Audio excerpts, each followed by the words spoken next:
आप सभी का स्वागत है हमारे इस विशेष वीडियो में, जहां हम एक ऐसे अद्भुत और दिव्य व्यक्तित्व की बात करेंगे जिनका नाम सुनते ही मन में प्रेम, शक्ति और ज्ञान का एहसास होता है। जी हाँ, हम बात कर रहे हैं भगवान श्री कृष्ण की। कृष्ण को संपूर्ण पुरुष क्यों कहा जाता है? क्या है वह अद्वितीयता जो उन्हें इस शीर्षक का पात्र बनाती है? इस वीडियो में हम यही जानेंगे।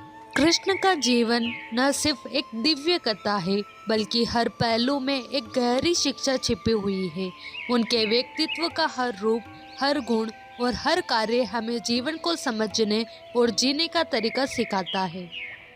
तो चलिए इस यात्रा में हमारे साथ रहें और जाने कि कृष्ण को संपूर्ण पुरुष क्यों कहा जाता है और उनके जीवन के कौन से पहलू हमें प्रेरित करते हैं। श्री कृष्ण को पूर्ण अवतार कहा जाता है, जिसके कुछ कारण हैं, लेकिन उन्हें एक कंप्लीट मैन भी कहा जाता है, जिसके दूसरे कारण हैं। आओ जानते हैं कि आखिर भगवान श्री कृष्ण को क्यों कहा जाता है एक पूर्ण पुरुष। श्री हरि विष्णु के 24 अवतारों में से श्री कृष्ण को 22वां और 10 अवतारों में 8वां अवतार कहा गया है। आध्यात्मिक कलाएं 16 होती है।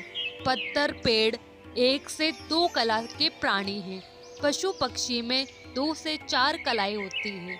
साधारण मानव में 5 कला और संस्कृति युक्त समाज वाले मानव में 6 कला होती है। इसी प्रकार विशिष्ट पुरुष में 7 और ऋषियों या महापुरुषों में 8 कला होती है। 9 कलाओं से युक्त सप्त ऋषिगण मनु, देवता, प्रजापति, लोकपाल आदि होते हैं।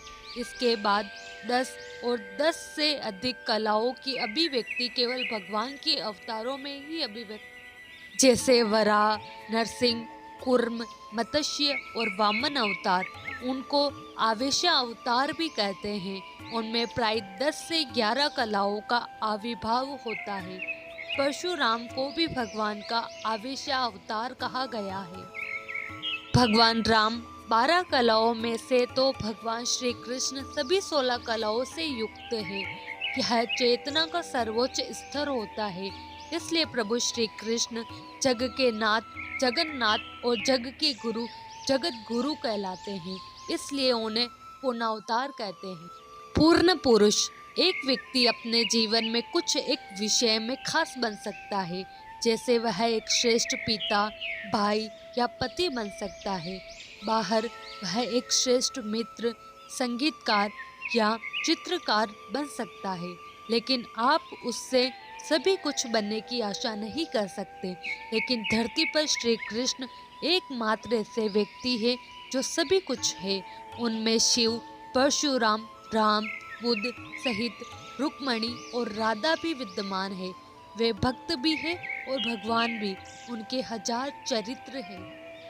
बहुरंगी श्री कृष्ण का बचपन दुनिया के सभी बच्चों को प्रेरित करता है। वहीं उनकी जवानी के इतने रंग है कि जिस युवा को जैसा रंग पसंद हो वह चुन ले। उन पर बूढ़ापा कभी छाया नहीं, लेकिन उन्होंने उस उम्र में भी युद्ध लड़ा और जीत हासिल की। वे ध्यानी भी है और योगी भी। वे प्रेमी भी है और ज्ञानी भी। उनमें सभी रंग बसते हैं। कलाकार विद्यमान श्री कृष्ण ने सांदीपनी ऋषि के आश्रम में रहकर वेद के ज्ञान के साथ ही 64 विद्याओं या कलाओं में महारत हासिल की थी, जिसमें नृत्य कला, चित्रकला, नाट्य कला, मूर्ति कला और तमाम तरह की कलाएं शामिल थी।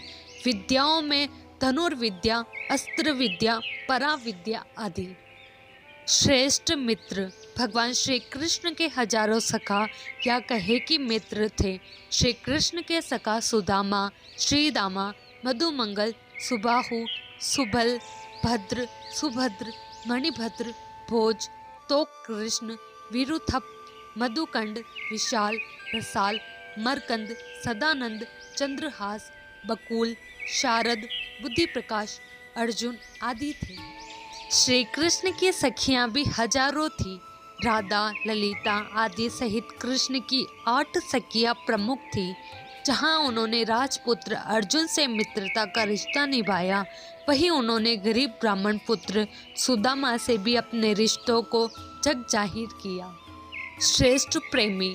कृष्ण को चाहने वाली अनेक गोपियां और प्रेमिकाएं थीं। कृष्ण भक्त कवियों ने अपने काव्य में गोपी कृष्ण की रासलीला को प्रमुख स्थान दिया है। खास बात यह है कि उन्हें प्रेम करने वाली गोपियां और प्रेमिकाएं सभी आपस में किसी से ईर्ष्या नहीं रखती थीं। उनकी पत्नियों को भी इससे कोई आपत्ति नहीं थी और वे सभी एक दूसरे का आदर करती थीं। श्रेष्ठ पति। भगवान श्री कृष्ण की 8 पत्नियां थीं। रुक्मिणी, जामवती, सत्यभामा, मित्रवंदा, सत्या, लक्ष्मणा, भद्रा और कालिंदी। श्री कृष्ण ने सभी के साथ पति धर्म का पालन किया और उनकी भावनाओं का सम्मान किया। जहाँ रुक्मिणी के साथ उनके रिश्तों की कथा प्रचलित है, वहीं सत्यभामा को बराबरी का दर्जा देकर यह सिद्ध किया कि कोई भी बड़ी या छोटी नहीं है। श्रेष्ठ भाई। श्री कृष्ण के बलराम और सुभद्रा के साथ संबंध को सभी जानते हैं। कृष्ण की 3 बहनें थीं, एकानंगा, सुभद्रा और द्रौपदी। कृष्ण के भाइयों में नेमिनाथ, बलराम और गद थे। सभी के साथ वे रिश्तों में खरे थे। श्रेष्ठ पुत्र। कृष्ण दुनिया के सबसे श्रेष्ठ पुत्र थे। उन्होंने जहाँ नंद और यशोदा के जीवन को खुशियों से भर दिया, वहीं उन्होंने उनके असली माता पिता को जेल से आज़ाद कराने के लिए कंस के साथ युद्ध लड़ा। श्री कृष्ण के माता पिता वसुदेव और देवकी थे, परंतु उनके पालक माता पिता नंद बाबा और माता यशोदा थी। श्री कृष्ण ने इन्हीं के साथ अपनी सभी सौतेली माता रोहिणी आदि सभी के साथ बराबरी का रिश्ता रखा। श्रेष्ठ शत्रु। वैसे तो श्री कृष्ण किसी के शत्रु नहीं थे और न ही हैं, लेकिन उनके काल में उनसे शत्रुता रखने वाले कई लोग थे। उन्होंने भी अपने शत्रुओं को कभी निराश नहीं किया। सभी शत्रुओं को वीर गति देकर वैकुंठ में स्थान दिया। श्री कृष्ण ने अपनी शत्रुता का रिश्ता भी अच्छे से निभाया था। उन्होंने कंस, जरासंध, शिशुपाल, भौमासुर, काल्य यवन, पौंड्रक आदि सभी शत्रुओं को सुधरने का भरपूर मौका दिया और अंत में उनका वध कर दिया। अन्य रिश्तों में श्री कृष्ण ने अपनी भुआओं से भी खूब रिश्ता निभाया था। कुंती और सुता सुभा से भी रिश्ता निभाया। कुंती को वचन दिया था कि मैं तुम्हारे पुत्रों की रक्षा करूंगा और सुता सुभा को वचन दिया था कि मैं तुम्हारे पुत्र शिशुपाल के 100 अपराध क्षमा करूंगा। इसी प्रकार सुभद्रा का विवाह कृष्ण ने अपनी भुआ कुंती के पुत्र अर्जुन से किया था। उसी तरह श्री कृष्ण ने अपने पुत्र साम का विवाह दुर्योधन की पुत्री लक्ष्मणा से किया था। श्री कृष्ण के रिश्तों की बात करें तो वे बहुत ही उलझे हुए थे। श्री कृष्ण ने अपने भांजे अभिमन्यु को शिक्षा दी थी और उन्होंने ही उसके पुत्र की गर्भ में रक्षा की थी। रक्षक कृष्ण। भगवान श्री कृष्ण ने किशोरावस्था में ही चाणूर और मुष्टिक जैसे खतरनाक मल्लों का वध किया था।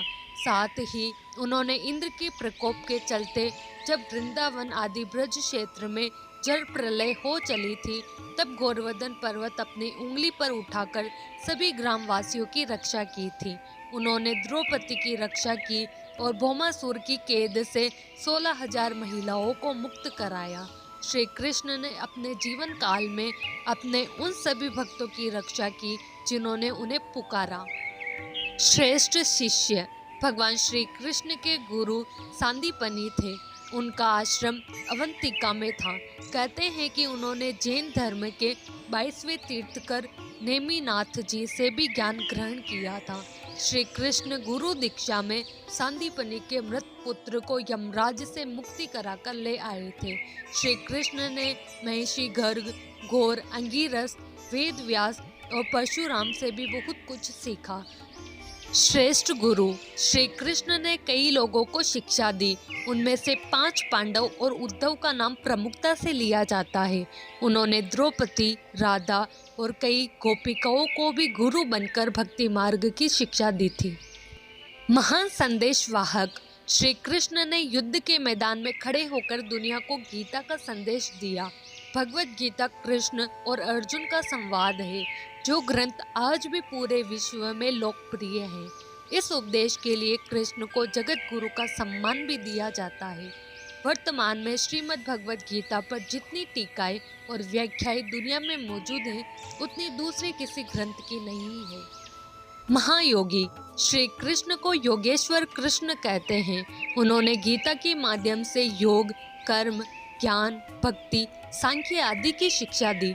श्री कृष्ण ने अपने जीवन में जो कार्य किए हैं, वह कार्य कोई साधारण मनुष्य नहीं कर सकता। वह कोई असाधारण पुरुष या पूर्ण पुरुष ही कर सकता है।